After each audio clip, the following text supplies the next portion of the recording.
right? Because I get what you're saying. Some people would look at you as not necessarily a part of the solution, but defense attorneys are sometimes considered a part of the problem. Ride Along Live. Robbery at Grand Mall gas station. Francis was also charged with assault with a dangerous weapon, a gun. According to reports at the time, the police were notified of a robbery at the gas station at around 6:15 p.m. on December 22nd, when two masked individuals entered the gas station and demanded money from a member of staff before escaping in a vehicle. Both men are represented by attorney Jerry Edwin. Mr. Barboza is a native of Tobago, and Mr. Francis is a young man from Grand Roy.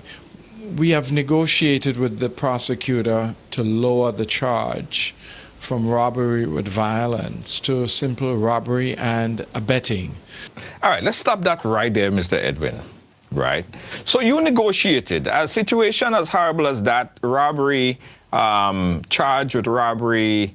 This one came from Trinidad, came into Grenada, and you're defending that, and you're asking the judge to lower the sentencing for this young man. If this young man were to, say, come out from jail and stay in your neck of the woods, your backyard, like be your neighbor, would you give the same energy to have the sentence lowered so they could move back into the neighborhood?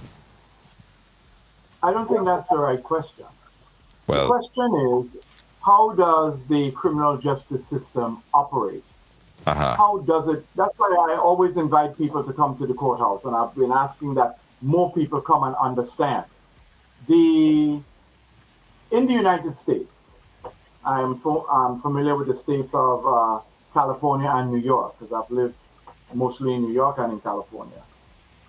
And in most jurisdictions, in fact, in New York and in California, unlike Grenada, plea bargaining, because that's what your clip is about. right. Plea bargaining is the law. It is the law. Now, the state, the prosecution, if they were to try every single case, well, we wouldn't be calling it backlog, we'll be calling it perhaps ancient log. For years, we would have to go through these cases. And you know what the public would say? Why is the system so slow? Why is justice taking so long? How come we cannot resolve these cases? So the law, the administrators of justice, certainly in the jurisdictions I mentioned in the United States, the states of New York and the state of California, and in the federal system as well, have put in plea bargaining as mandatory. Right. Number one, to achieve justice. To achieve what? This is not for the convenience of the persons who are accused. It is for the public to see that justice is done. Yes, so murder. We had a recent case last week where a young man was charged with murder. And when you look at the facts, you realize this is not murder, this is manslaughter. Right. And so he pled guilty to manslaughter and was sentenced. Yes? In a case where the clip you are playing, a man is charged with robbery with violence, but the evidence shows that he was merely driving the motor vehicle.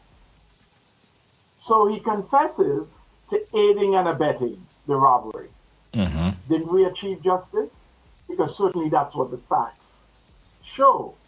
Yeah? So it's not so much a question of me as an individual, because me as an individual, if somebody crosses my threshold at night, I'm likely to do something that would end me up before the judge, the judges, right? I probably might take justice into my own hands. But that's me, the individual. I'm speaking here as a member of the bar, of the profession that we serve. And so it is not so much how I would react, but whether or not justice is achieved in these cases.